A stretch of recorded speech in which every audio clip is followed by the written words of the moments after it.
This film takes you on a journey through space and time.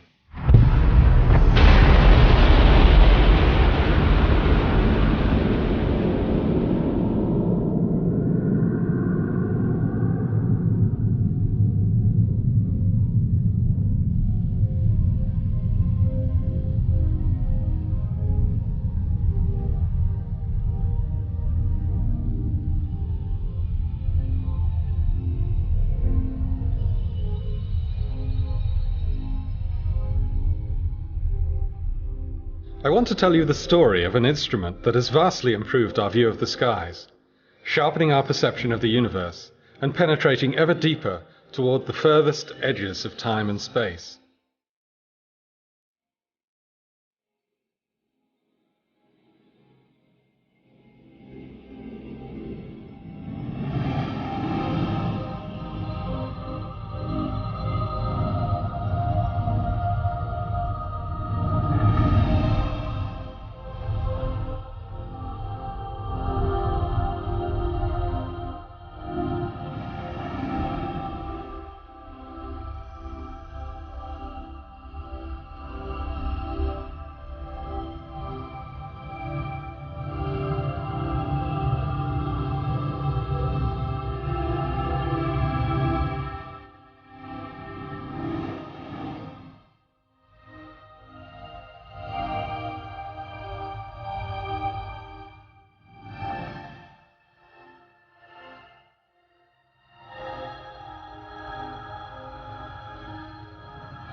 Looking at the night sky, we see the familiar twinkle of starlight, light that has travelled enormous distances to reach us. But we're not seeing the stars themselves flicker. The universe is gloriously transparent.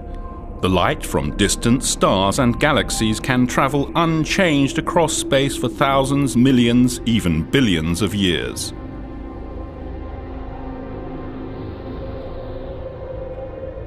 But then, in the last few microseconds before that light reaches our eyes, the accurate view of those stars and galaxies is snatched away. This is because, as light passes through our atmosphere, the ever-changing blankets of air, water vapor and dust blur the fine cosmic details. So for many years, astronomers around the world longed for an observatory in space. As early as 1923, the famed German rocket scientist Hermann Oberth suggested a space-based telescope. However, it would be decades before technology caught up with the dream. The American astronomer Lyman Spitzer came up with a more realistic plan for a space telescope in 1946.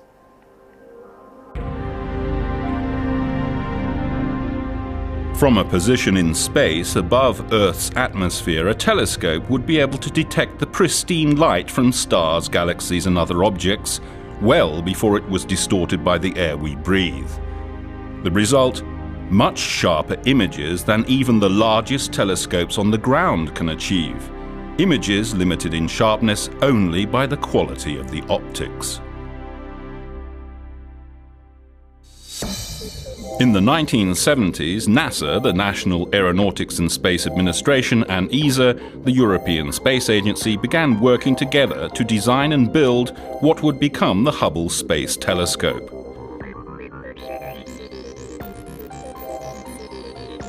The name is a tribute to Edwin Powell Hubble, the founder of modern cosmology, who in the 1920s proved that not all that we see in the sky lies within the Milky Way.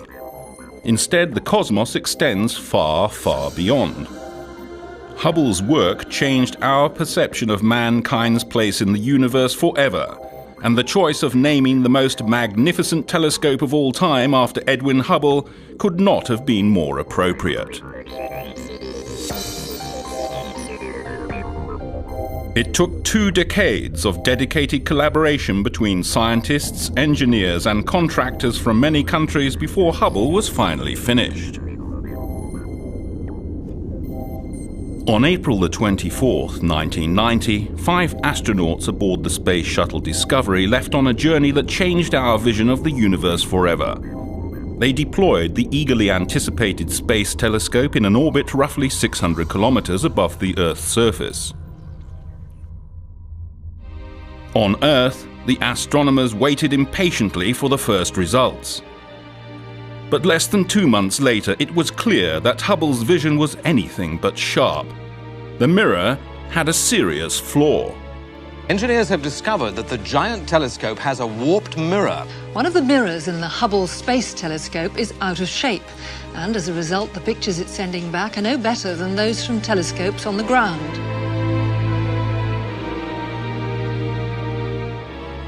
A defect in the shape of the mirror prevented Hubble from taking sharp images. The mirror's edge was too flat, by only a mere 50th of the width of a human hair. But to accomplish its mission, Hubble had to be perfect in every tiny detail. The disappointment was almost too great to bear. Not only amongst astronomers, but also for American and European taxpayers. Nevertheless, over the following 2 years, scientists and engineers from NASA and ESA worked together to design and build a corrective optics package named COSTAR, for Corrective Optics Space Telescope Axial Replacement. Hubble's masters now faced another tough decision. Which science instrument should they remove so that COSTAR could be fitted to Hubble? They eventually chose the high-speed photometer.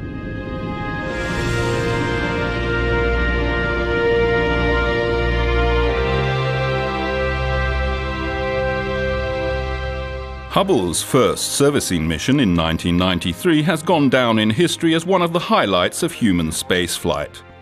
It captured the attention of both astronomers and the public at large to a degree that no space shuttle mission since has achieved. Meticulously planned and brilliantly executed, the mission succeeded on all counts. COSTAR corrected Hubble's eyesight more perfectly than anyone had dared to hope. When the first images after the servicing came up on the computer screens, it was instantly clear that the glasses taken up by the astronauts were completely correcting Hubble's nearsightedness. Hubble was finally in business.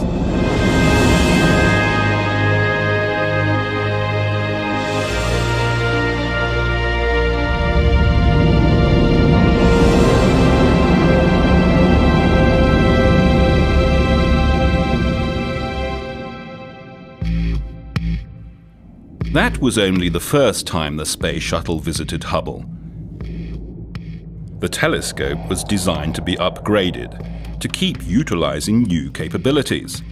When more advanced instruments, electrical or mechanical components became available, they could be installed. Plus, just as your car needs servicing, so Hubble needs tuning up from time to time. Engineers and scientists periodically send the shuttle to Hubble so that astronauts can upgrade it using wrenches, screwdrivers and power tools, just as your mechanic does with a car. There have been 4 servicing missions so far, in 1993, 97, 99 and 2002, all undertaken by astronauts transported into space by NASA's Space Shuttle.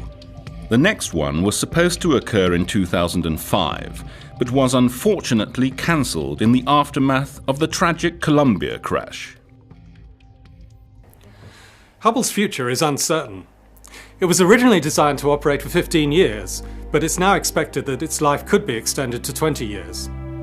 Hubble is still producing the most astonishing results astronomers have ever known. Hubble's important mission will eventually come to an end. An unmanned probe will link up with Hubble in orbit and dock with it. When leaving Hubble, the robot will leave behind a rocket module so that after some more years of fruitful observing, engineers on the ground can activate these rockets to control Hubble's final descent into the atmosphere and to a peaceful final resting place in the ocean.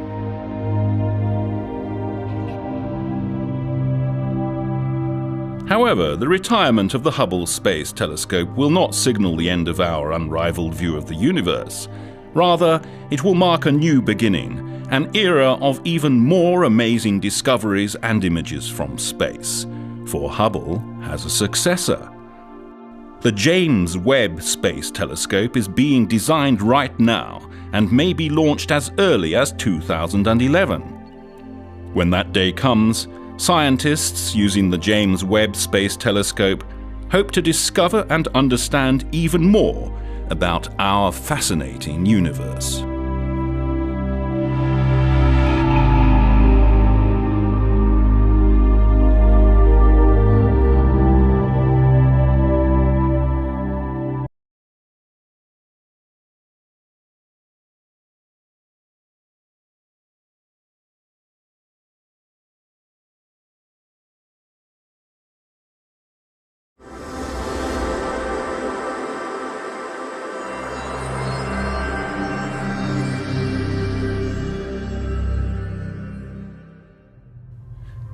Hubble is an upgradable space-based telescope orbiting at almost 600 kilometers, placing it well above most of our image-distorting atmosphere.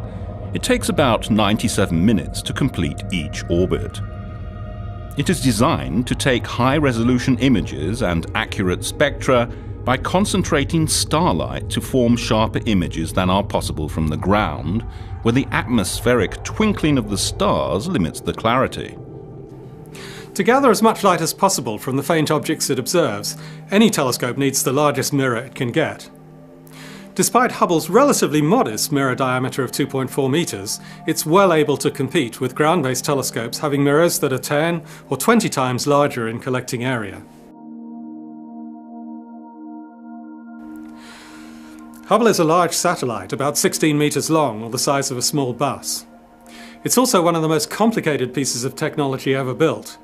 It contains over 3,000 sensors that continuously monitor the status of the hardware, so that technicians on the ground can keep an eye on what's happening. Time on Hubble is a precious commodity. Astronomers around the world regularly ask for much more time than is available.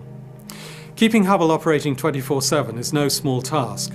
Not a second must be lost, and all operations, from observing to the so-called housekeeping tasks, such as repositioning the telescope or uploading new observing schedules, are meticulously planned.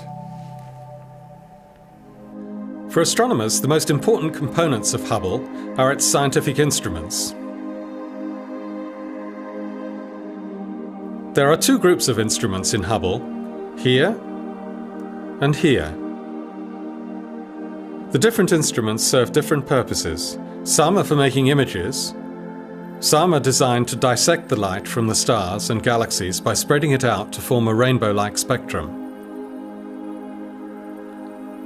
Hubble's unique vantage point in space makes it capable of observing the infrared and ultraviolet light that is otherwise filtered away by the atmosphere before it can reach telescopes on the ground. These forms of light reveal properties of celestial objects that are otherwise hidden from us. Some instruments, like ACS, the Advanced Camera for Surveys, are better for visible and ultraviolet observations. Some, like NICMOS, the Near-Infrared Camera and Multi-Object Spectrograph, are best for infrared observations.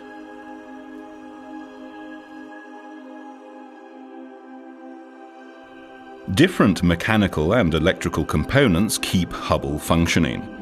The power for Hubble comes from solar panels on the side which convert sunlight into electricity.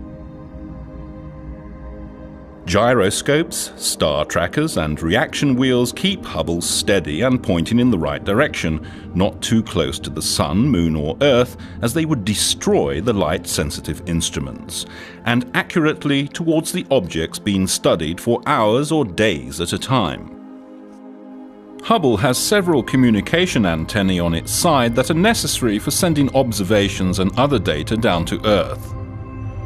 Hubble sends its data first to a satellite in the Tracking and Data Relay Satellite System, which then downlinks the signal to White Sands, New Mexico.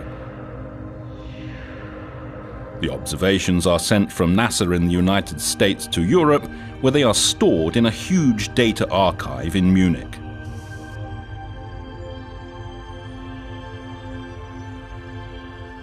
No single nation could undertake such an enormous project.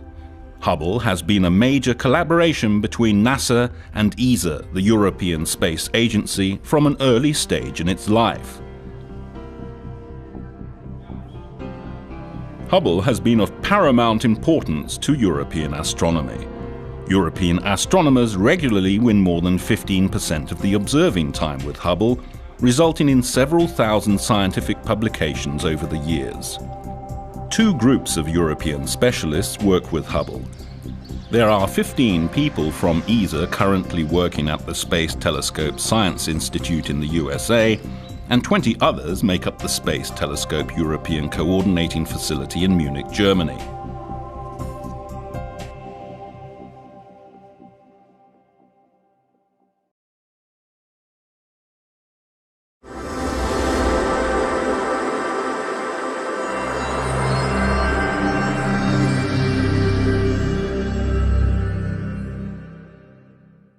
There are no boundaries in space. In this vast universe, our closest relatives are the objects within the solar system. We share the same origin and the same destiny.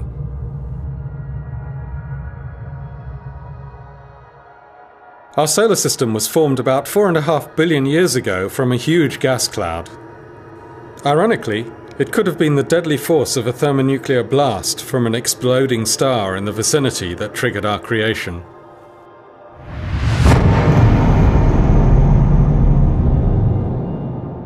The devastating force of the blast may have disturbed the precarious equilibrium of the original gas cloud, causing some of the matter to collapse inwards towards the center, creating a new star, our Sun, and a minute percentage of the collapsing matter became the multifaceted assembly of planets that we have around us today. We are, in other words, just the leftovers of our Sun's birth. The planets were born in the rotating disk of dust and gas left behind as our mother's star was formed. The rocky planets formed in the inner solar system, while the enigmatic gas giants were formed farther out. And then, when a fierce wind of smashed atoms began to blow from the Sun, or perhaps from hot nearby stars or a nearby supernova, only sizable planets could maintain their gaseous surroundings, and the last wisps of the tenuous cloud between the planets was whipped away. So in our solar system's zoo of celestial bodies, there are rocky worlds and giant gaseous planets.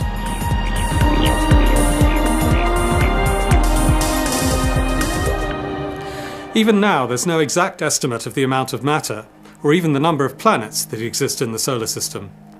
Since Pluto's discovery in the 1930s and its satellite Charons in the 1970s, astronomers have been trying to figure out if there's anything else out there beyond the 9th planet.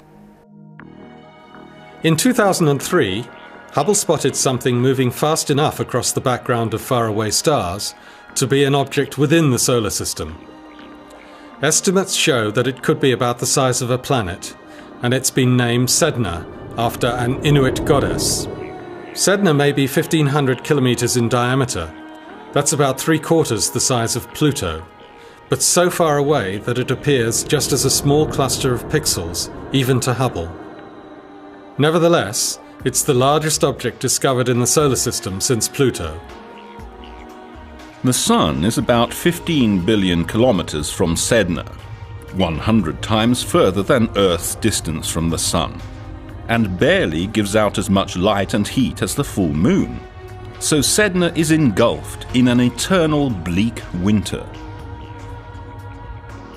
Sedna is not the only mysterious object out there. Debris from the formation of the planets is still floating everywhere in the form of asteroids and comets of various shapes and sizes. Sometimes their orbits can lead them on catastrophic courses. The Hubble Space Telescope witnessed the final journey of the comet Shoemaker-Levy 9. It was torn into numerous pieces by Jupiter's gravitational pull when it passed the massive planet in the summer of 1992. 2 years later, these fragments returned and drove straight into the heart of Jupiter's atmosphere. Hubble followed the comet fragments on their last journey and delivered stunning high-resolution images of the impact scars. Our Earth could easily fit into any of these black bruises.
Space probes with sophisticated instruments are frequently sent to the planets of our solar system. They provide close-up investigations of these distant places. Hubble too provides its own unique service by opening a window on our solar system that is never closed.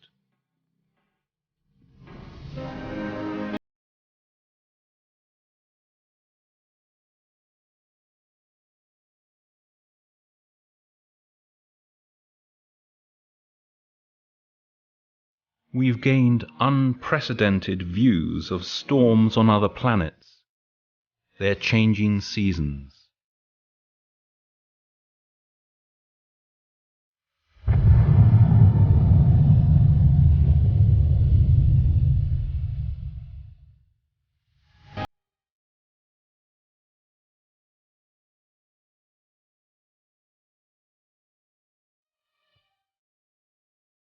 And unprecedented views of other atmospheric events, such as aurorae, known on Earth as the Northern and Southern Lights.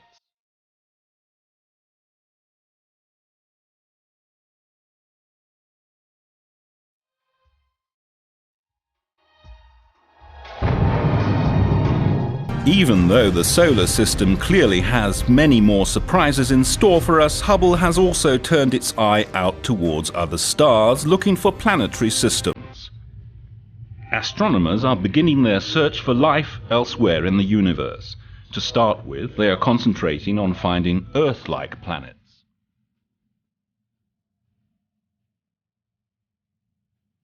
In 2001, Hubble made the first direct detection of the atmosphere of an extrasolar planet and partially determined its composition.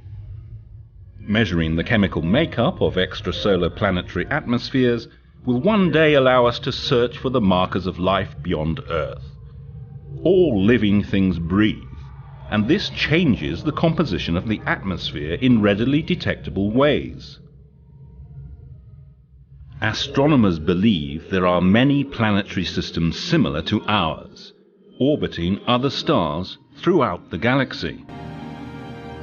The birth, life, death, and rebirth of stars continues in an unending cycle, in which stars born of gas and dust will shine for millions or billions of years, die and return as gas and dust to form new stars.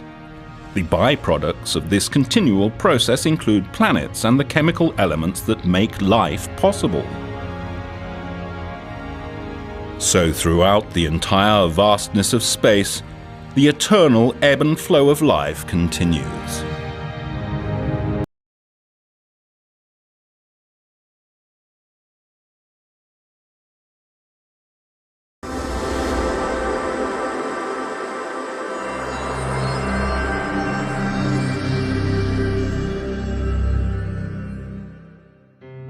Our Sun, that vital source of energy for life on Earth, is a star, a totally unexceptional star, just like billions of others that we can find throughout the galaxy.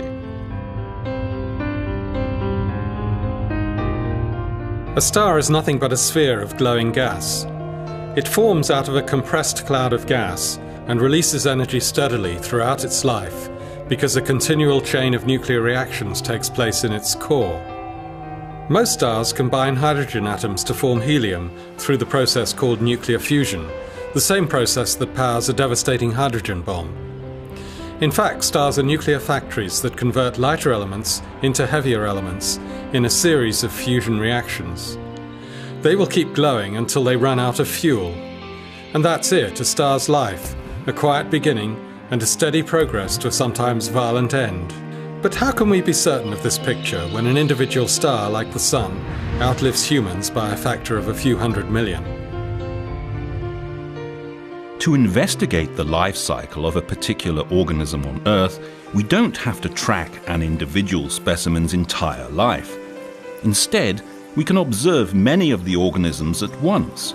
This will show us all the different phases of its life cycle. For example, each stage of a person's life is a snapshot of the human experience. And so it is with stars. Stars live and die over millions or even billions of years. Even the most reckless stars live for at least 1 million years, longer than the entire history of humankind. And that's why it's extremely difficult to track age-related changes in individual stars. To learn more about them, we must study different stars at every stage of life, and so piece together the entire cycle from birth to death. Hubble's vivid images have documented the tumultuous birth of stars and delivered many astonishing images in colourful detail.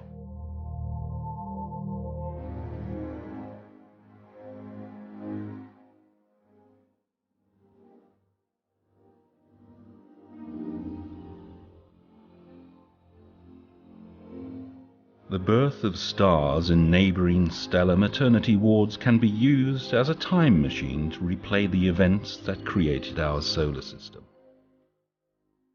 Hubble has often had to work hard for this information, because these important clues about our genesis lie hidden behind the veil of gently glowing, dust-laden molecular clouds where stars are formed.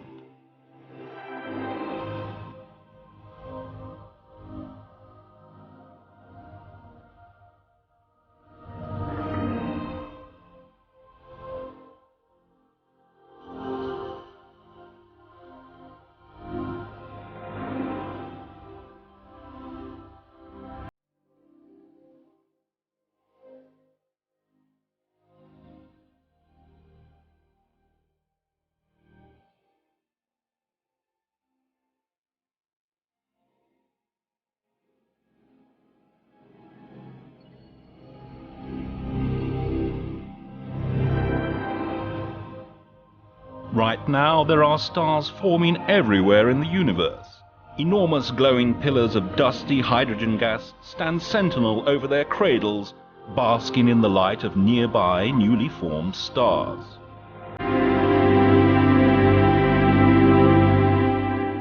Hubble's ability to observe infrared light enables it to penetrate the dust and gas and reveal the newly born stars as never before.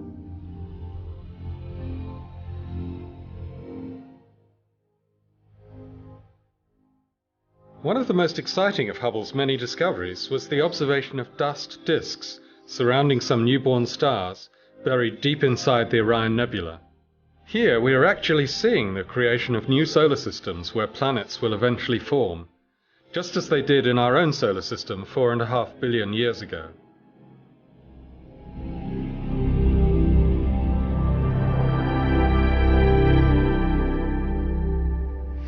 In the first stages of their lives, stars can stock up on gas from their original birth cloud. Material falling onto the star creates bubbles or even jets as it's heated and blasted out along a path that follows the star's rotation axis, a bit like the axis through a wheel.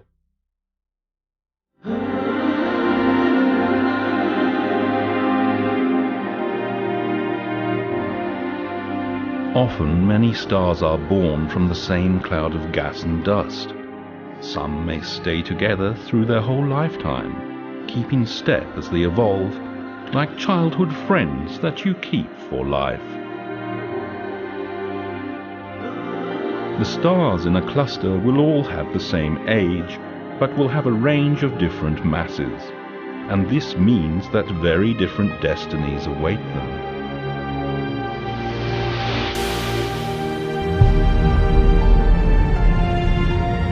Human existence is the mere blink of an eye compared with the life of a star. So the direct observation of a transition between different stages of a star's life can only come about by lucky chance. In 15 highly productive years, Hubble has allowed us to observe some stars aging in real time. The telescope has produced startling movies that allow us to witness how some of them do modify their appearance over this minute span of astronomical time. The stars containing the most mass end their lives cataclysmically, destroying themselves in titanic stellar explosions known as supernovae. For a few glorious months, each becomes one of the brightest objects in the entire universe, outshining all the other stars in its parent galaxy. Since its launch in 1990, Hubble has watched the drama unfold in supernova 1987A, the nearest exploding star in modern times. The telescope has been monitoring a ring of gas surrounding the supernova blast. Hubble has observed the appearance of bright spots along the ring, like gemstones on a necklace. These cosmic pearls are now being lit by supersonic shocks unleashed during the explosion of the star. The ruins of an exploding star can hide a powerful engine.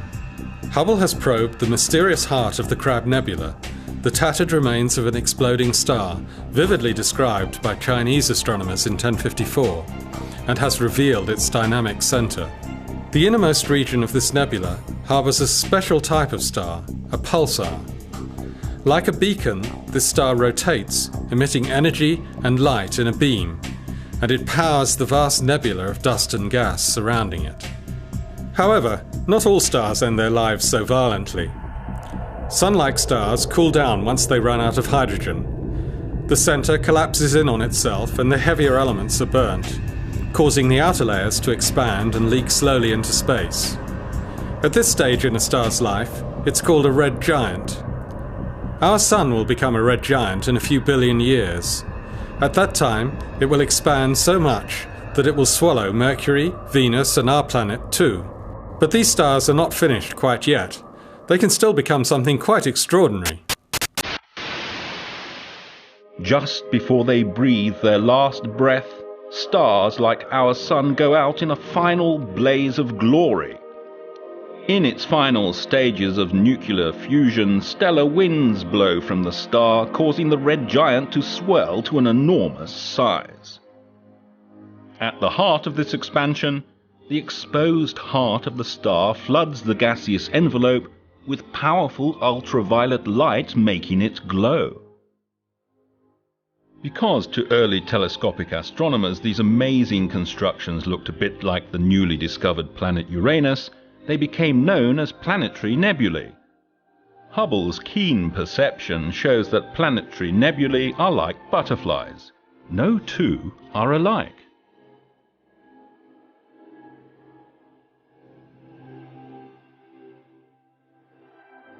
Hubble's dazzling collection of planetary nebulae shows surprisingly intricate glowing patterns. Pinwheels, swirling jets, elegant goblet shapes, barrel shapes, or even rocket engine exhausts.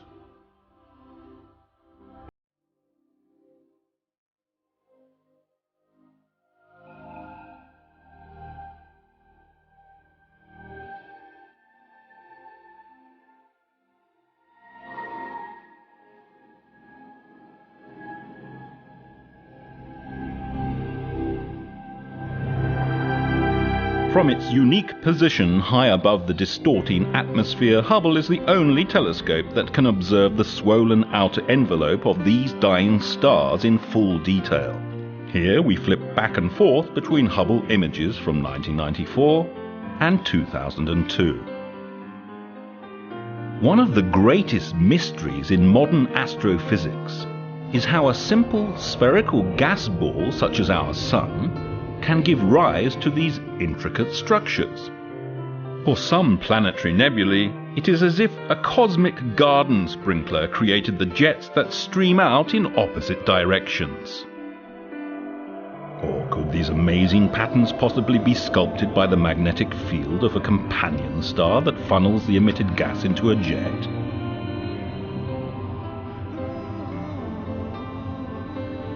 Whatever their cause, in only 10,000 years these fleeting cosmic flowers disperse in space. Just as real flowers fertilize their surroundings as they decompose, the chemical elements produced inside the star during its life are dispersed by the planetary nebula to nourish the space around it, providing the raw material for new generations of stars, planets, and possibly even life. Because they disappear so quickly on a cosmic timescale, there are never more than about 15,000 planetary nebulae at any one time in our Milky Way. A more lasting monument to the dead star is the tiny heart it leaves behind. Known as a white dwarf, each of these exceptionally dense Earth-sized stars are fated to spend the rest of eternity gradually leaking their residual heat into space, until eventually, in many billions of years, they approach the frigid, minus 270 degrees centigrade of space.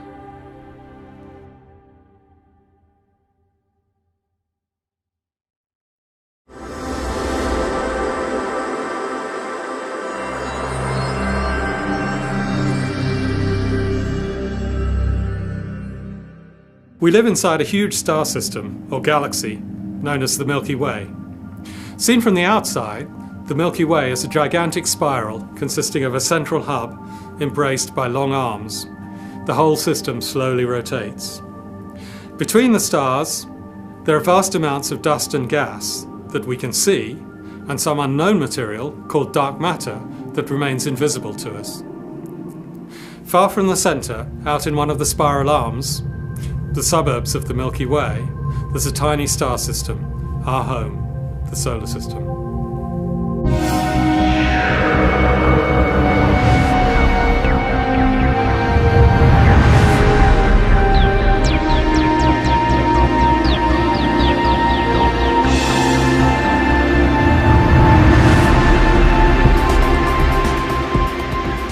When we look up on a clear night, we can see about 5,000 of the closest stars.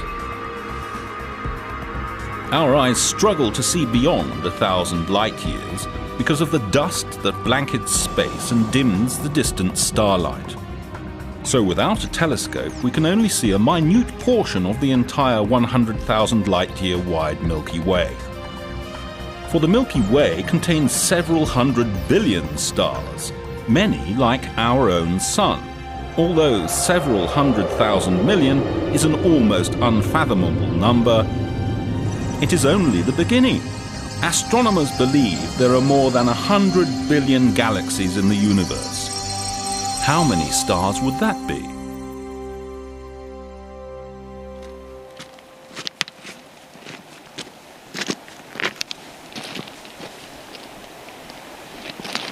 In a handful of sand, there can easily be 50,000 individual grains.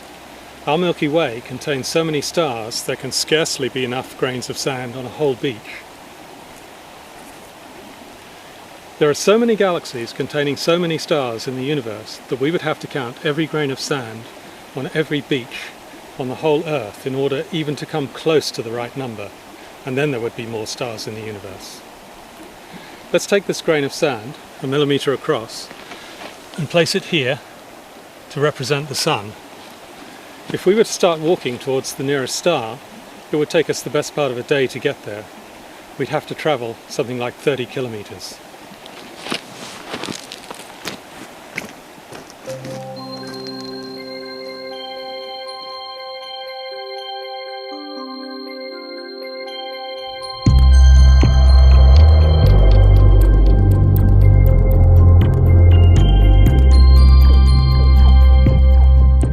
So galaxies are mostly large collections of emptiness. If we could squeeze together all the stars in the Milky Way, they would easily fit into the volume of space between our Sun and the nearest star. In fact, to completely fill that volume, we would have to pack in all the stars from all the galaxies in the entire universe.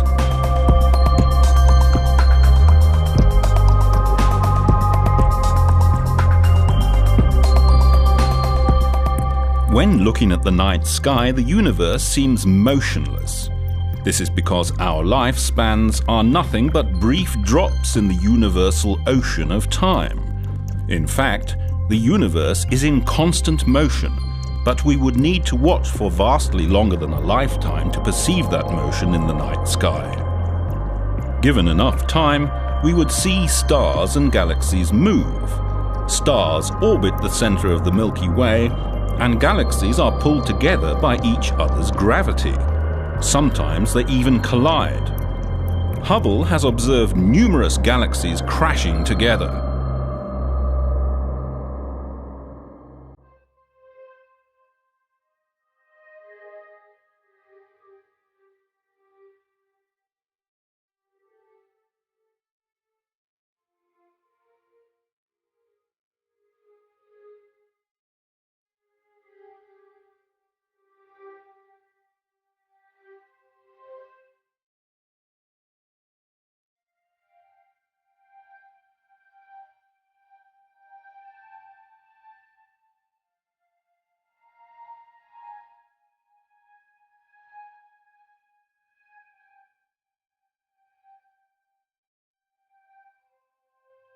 Like majestic ships in the grandest night, galaxies can slip ever closer until their mutual gravitational interaction begins to mold them into intricate figures that are finally and irreversibly woven together. It is an immense cosmic dance, choreographed by gravity.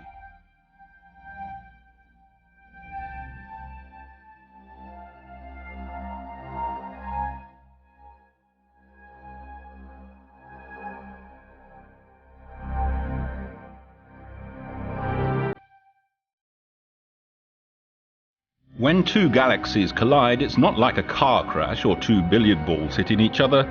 It is more like interlocking your fingers. Most of the stars in the galaxy will pass unharmed through the collision. At worst, gravity will fling them out along with dust and gas to create long streamers that stretch 100,000 light-years or more. The two galaxies, trapped in their deadly gravitational embrace, will continue to orbit each other, ripping out more gas and stars to add to the tails. Eventually, hundreds of millions of years from now, the two galaxies will settle into a single combined galaxy. It is believed that many present-day galaxies, including the Milky Way, were assembled from such a coalescence of smaller galaxies occurring over billions of years. Triggered by the colossal and violent interaction between the galaxies, stars form from large clouds of gas in firework bursts, creating brilliant blue star clusters. Our own Milky Way is on a collision course with the nearest large galaxy, the Andromeda Galaxy. They are approaching each other at almost 500,000 kilometers per hour, and in 3 billion years will collide head-on. The direct collision will lead to a magnificent merger between the two galaxies, during which the Milky Way will no longer be the spiral galaxy we are familiar with. Instead, it will evolve into a huge elliptical galaxy containing all of its own stars and all of those of the Andromeda Galaxy too. Seen from the Earth, the collision will look something like this.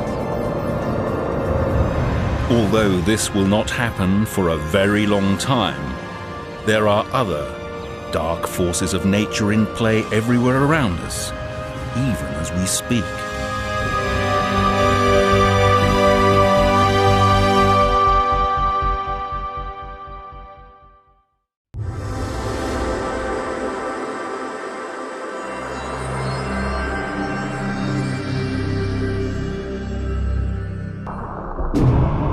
Black holes are the enigmatic villains of the universe, swallowing all that comes their way, allowing nothing to escape.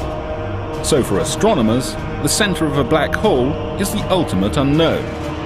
No information can escape from within a black hole's gravitational stronghold. There is no way to find out what is in there. Not even light can escape. So how do we know that they are even there?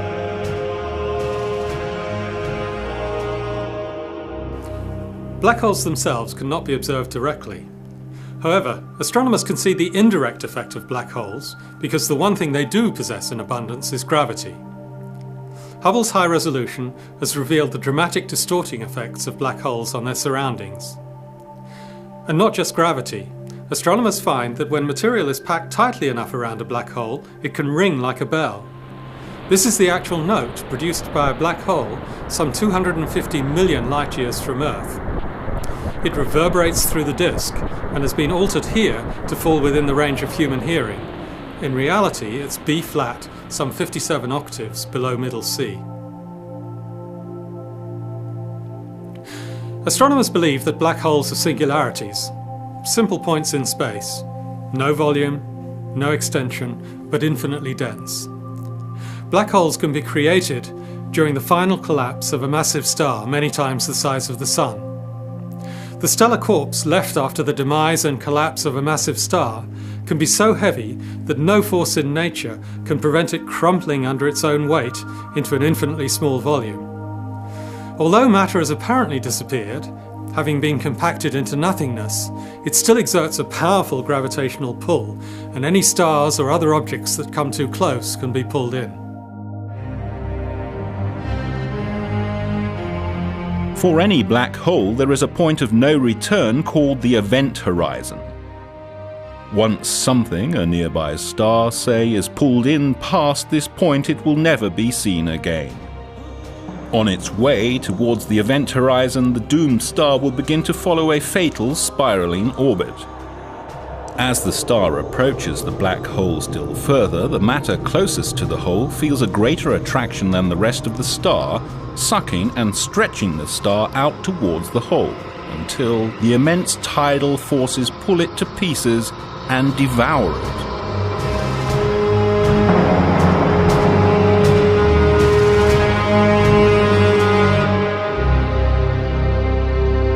There are quirkier aspects to these objects too. A twisting of space and time that warps and slows even the passage of time. All objects with a mass deform the very fabric of space and time, but black holes do this to an extreme degree. According to Einstein's famous theory of general relativity, an intrepid traveller who could visit a black hole and hang above the event horizon without being swallowed would eventually return to find himself younger than the people he had left behind.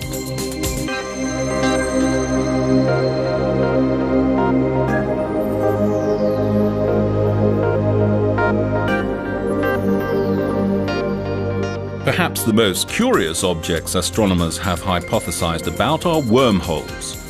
A wormhole is essentially a short cut through space-time from one point in the universe to another point in the universe. Maybe wormholes, if they exist, will someday allow travel between regions in space faster than it would take light to make the journey through normal space.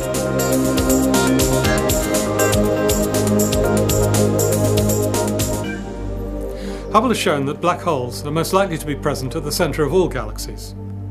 There's one at the centre of our Milky Way, a giant, supermassive black hole, perhaps 1 million times bigger than those produced by the collapse of a single massive star.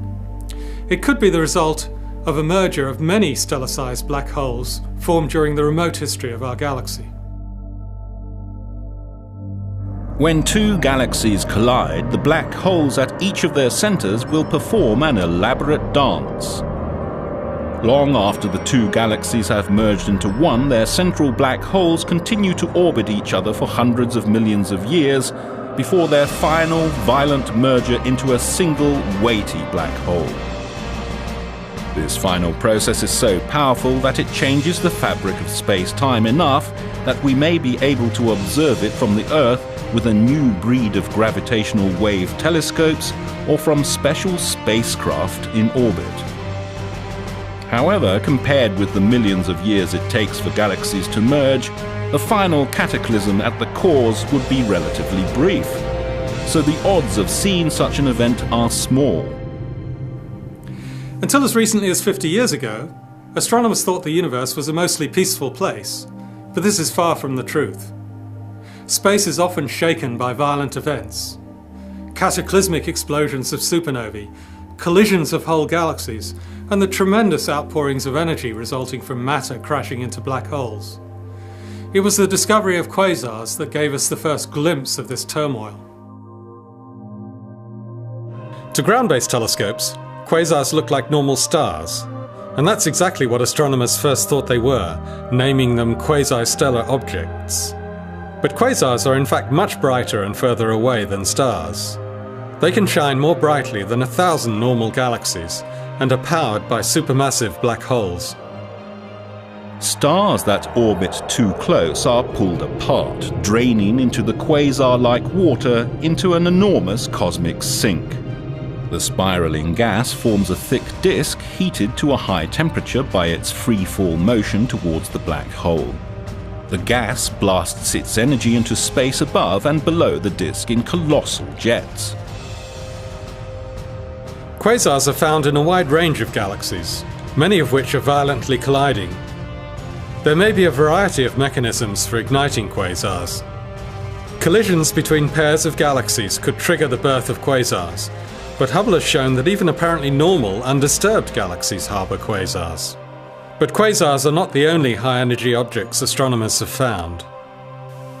A serendipitous discovery is something you make whilst looking for something else. Such events have often changed the course of astronomy. Gamma-ray bursts were discovered serendipitously in the late 1960s by US military satellites on the lookout for Soviet nuclear tests. Instead of finding the most devastating detonations produced by humans, some of the most powerful blasts in the entire universe were spotted. These astoundingly energetic blasts of gamma rays are detected at least once per day from random directions in the sky. Although gamma-ray bursts last only a few seconds, the energy they release is equal to the amount of energy radiated by our whole Milky Way over a couple of centuries. Gamma rays are not visible to the human eye, and special instrumentation is needed to detect them. For 30 years, no one knew what caused these bursts. It was like seeing the gamma-ray bullet fly by Earth without ever glimpsing the weapon that fired it. Together with nearly all other telescopes in the world, Hubble looked for the smoking gun for many years. It observed the positions in the sky where gamma-ray explosions had been seen, trying to find any object at that location.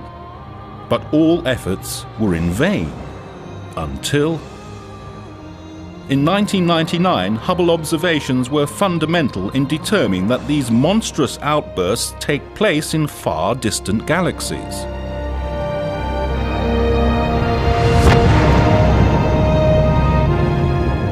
The cause could be the blast produced in the final cataclysmic collapse of a massive star, or the dramatic encounter of two very dense objects such as two black holes, or a black hole and a neutron star.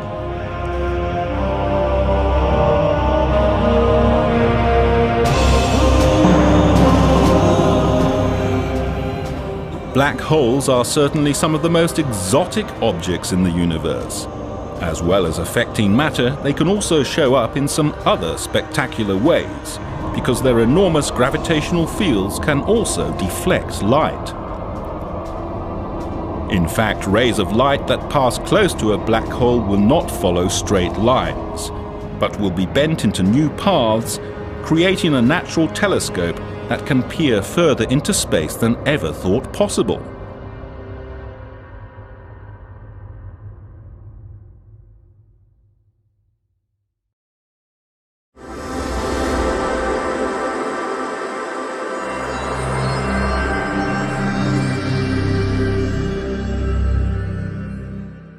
Just as a wanderer in the desert sees a mirage when light from remote objects is bent by the warm air hovering just above the sand, we may also see mirages in the universe.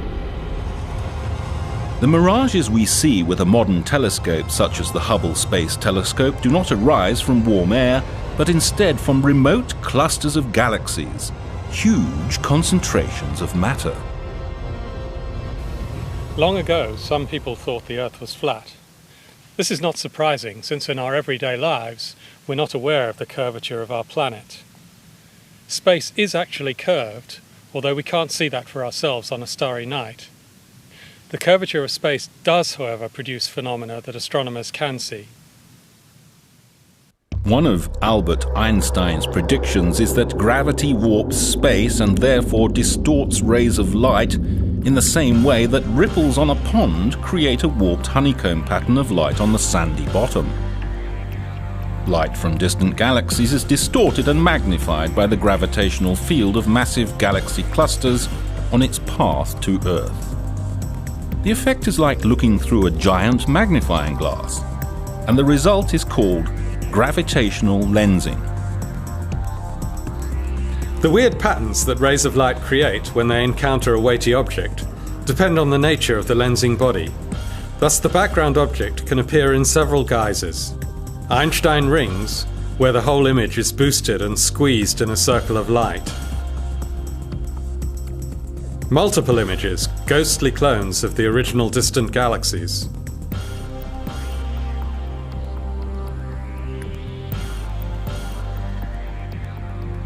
Or distorted into banana-like arcs and arclets.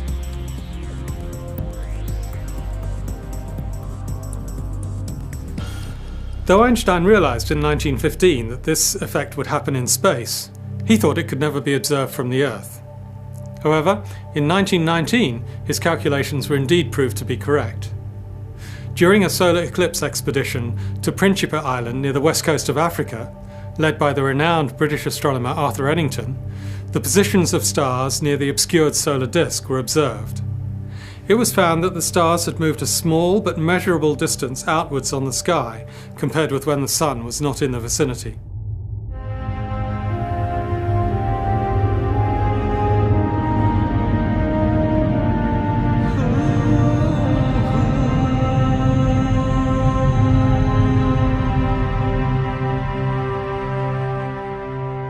Nowadays, faint gravitational images of objects in the distant universe are observed with the best telescopes on Earth and, of course, with the sharp-sighted Hubble.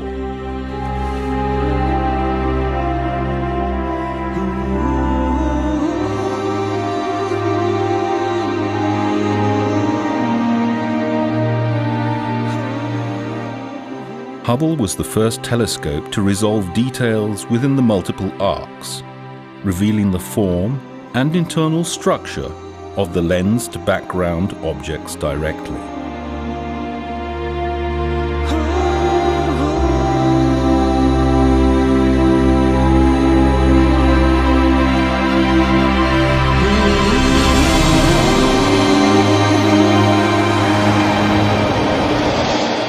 In 2003, astronomers deduced that a mysterious arc of light on one of Hubble's images was the biggest, brightest, and hottest star-forming region ever seen in space.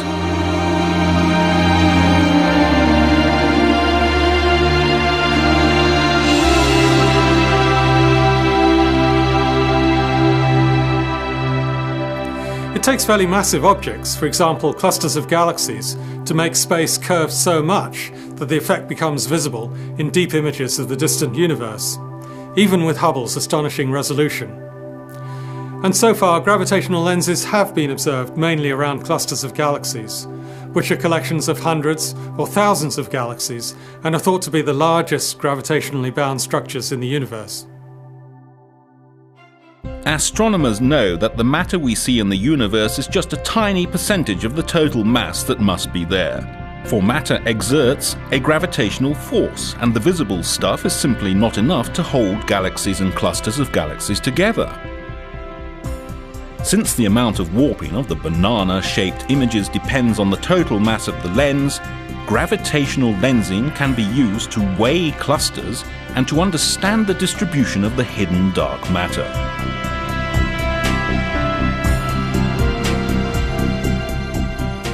On clear images from Hubble, one can usually associate the different arcs coming from the same background galaxy by eye. This process allows astronomers to study the details of galaxies in the young universe and too far away to be seen normally with the present technology and telescopes.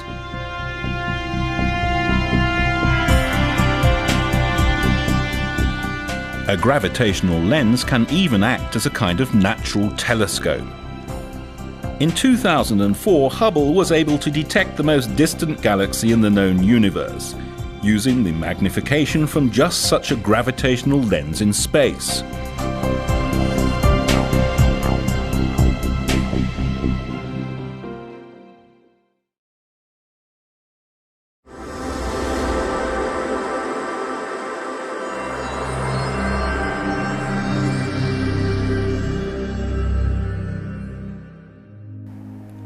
Light may travel through a vacuum at the highest speed anything can ever reach, but it's still a finite speed. This means that it takes a while for light rays to travel between 2 points in space. The speed of light in space is about 300,000 kilometers per second. Now 300,000 kilometers is nearly the distance from the Earth to the Moon, and so it takes just over a second for light to travel from the Moon to the Earth. So when we look at the Moon, we're seeing it as it was just over a second ago. Who hasn't thought about what it would be like to travel in time? The finite speed of light enables us to get close by allowing us to look back in time. When looking out into space, we just need to wait for the light from distant places to reach us, and it shows how things were when the light began its journey. Powerful instruments like Hubble have made it possible to look farther out and farther back than ever before. What cosmologists are seeing is simply astounding. In the 1920s, astronomer Edwin Hubble discovered that most galaxies appear to be moving away from us at a rate proportional to their distance. The further away a galaxy is, the faster it appears to be moving away from us. This is due to the expansion of the universe.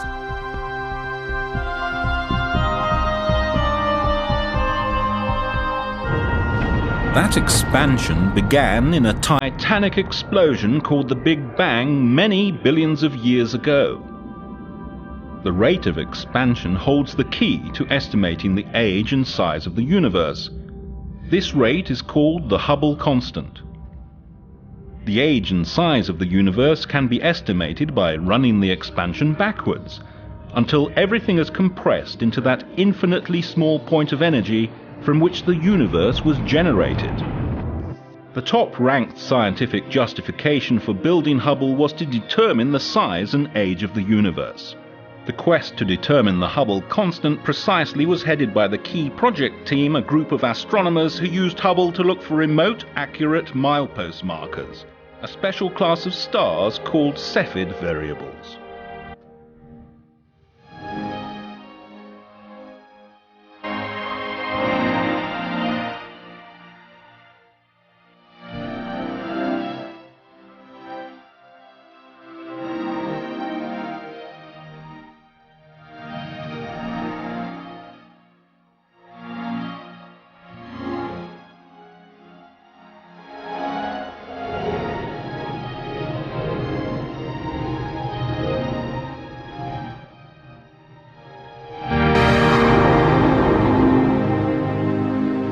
Cepheids have very stable and predictable brightness variations. The period of these variations depends strictly on the physical properties of the star, which can be used to determine their distance very effectively. For this reason, these stars are better known as standard candles. The Cepheids have been used as reliable stepping stones to make distance measurements for supernovae, which are much brighter than Cepheids and so can be seen at far greater distances. Hubble has measured the light from supernova explosions more accurately than any other instrument, mostly due to its high resolution. From the ground, the image of a supernova generally blends in with the image of its host galaxy. Hubble can clearly distinguish the light from the two sources. Cepheids and supernovae have given a measure of the scale of the universe. Today we know the age of the universe to a much higher precision than ever before, around 14 billion years. For many years, astronomers have discussed whether the expansion of the universe would stop in some distant future, making the universe collapse in a fiery Big Crunch, or whether it would continue to expand ever more slowly. Combined observations of distant supernovae with Hubble and most of the world's top-class telescopes were used to measure distances to remote supernovae. And it looks like the expansion of our universe is nowhere near slowing down. Instead, it seems to be speeding up.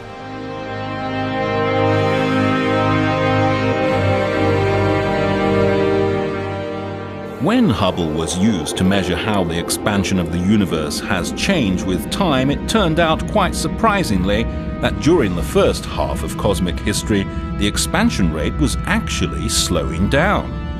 Then, a mysterious force, a sort of anti-gravity, made the universe hit the gas pedal, starting the acceleration we see today. This suggests an extraordinary fate for the universe, because it implies that the anti-gravity force is getting stronger all the time.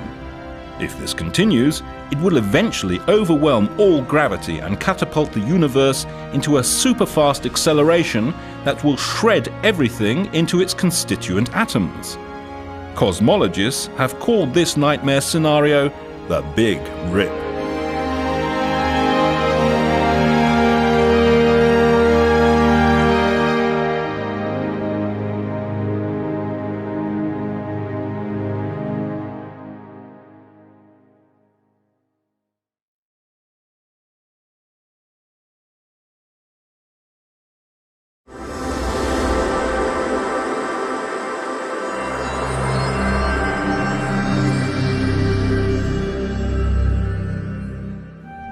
We are collecting unexpected news from deep space. Just as geologists dig deeper underground to find ever more ancient fossils bearing witness to ever more remote epochs, so astronomers excavate deeper and deeper towards the beginning of time by looking for light coming from fainter and thus more distant objects. Hubble started a new era we could call astroarchaeology, and it began during Christmas 1995. Pointing the world's most sophisticated telescope at the same piece of sky for 10 days in a row may sound a bit strange.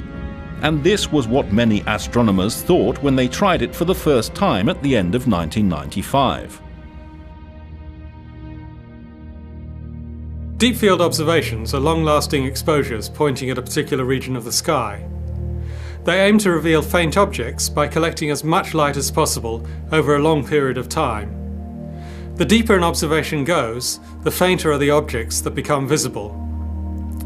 Objects in the sky can appear faint either because their intrinsic brightness is low or because their distance is great.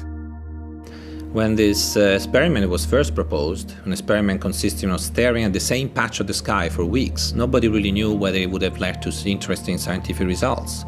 But when we first saw the images, the result was astonishing.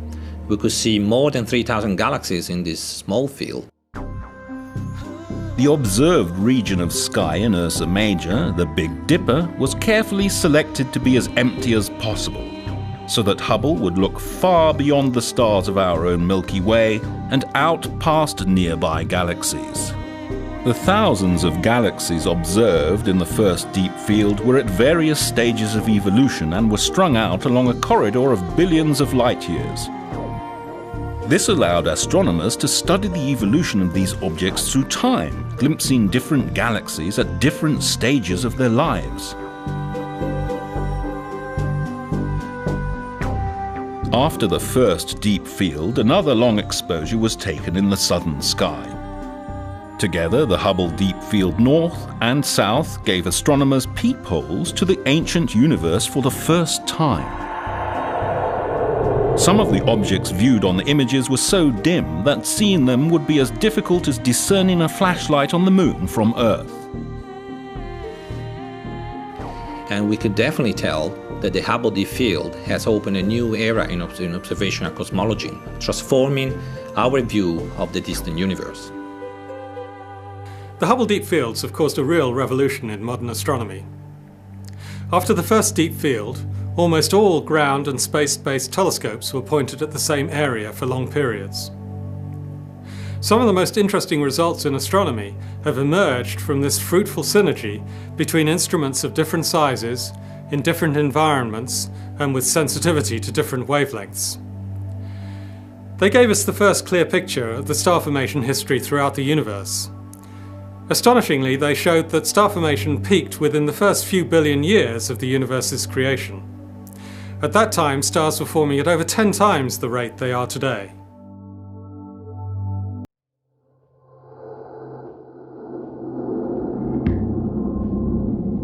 Once they had begun to discover the most distant universe ever seen, Hubble astronomers tried to push their observations even farther back in time. In 2003 and 2004, Hubble performed its deepest exposure ever, the Hubble Ultra Deep Field. It is a 28-day-long exposure, going much deeper than the earlier Hubble Deep Fields north and south.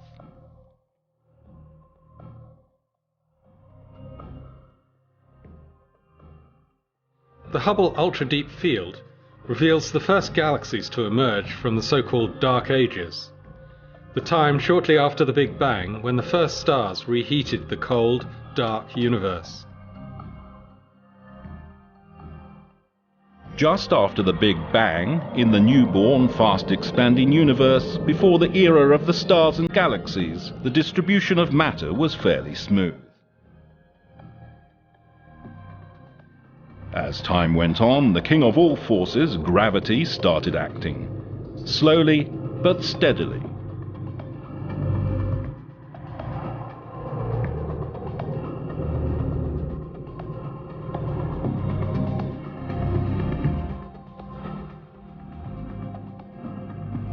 Under the influence of gravity from the mysterious dark matter, small clumps of normal matter started to coalesce in regions where the density was slightly higher than average. With no stars to light up space, the universe was in its dark age. Where the density of the clumps became higher, even more matter was attracted, and a competition between the expansion of space and gravity took place. Where gravity won, regions stopped expanding and started to collapse in on themselves. The first stars and galaxies were born.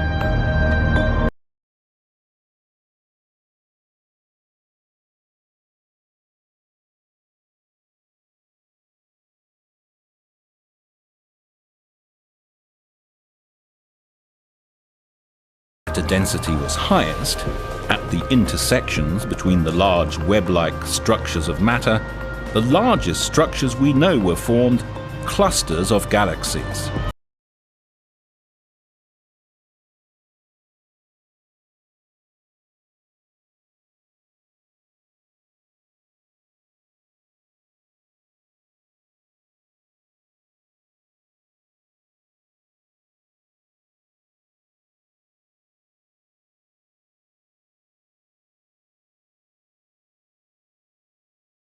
The deep field images are studded with a wide range of galaxies of various sizes, shapes and colors.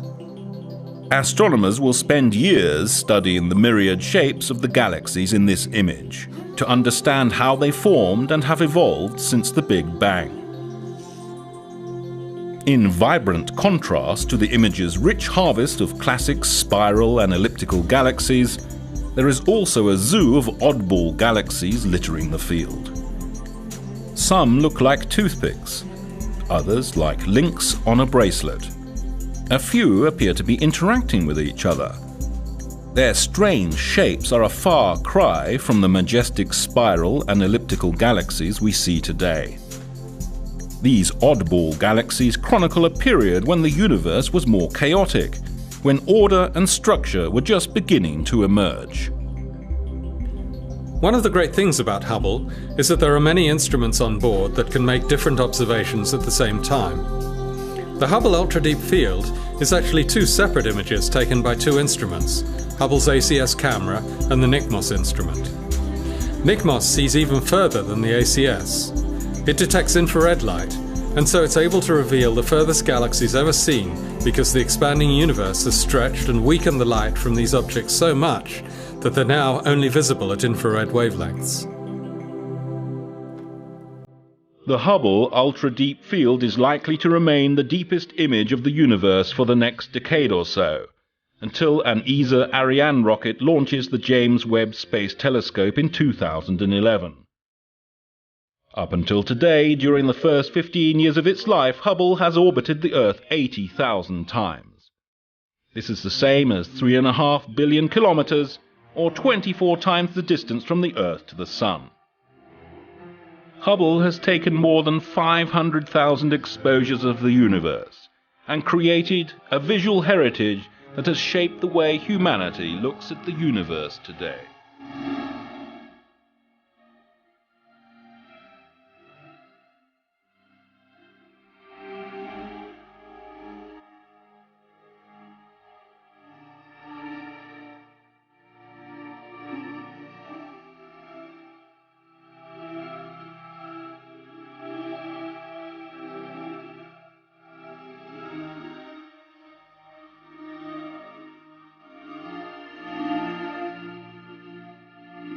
But Hubble's perhaps greatest legacy has been to open our eyes to the incredible beauty of nature, not only out there in the depths of cosmos, but also everywhere around us in our daily lives.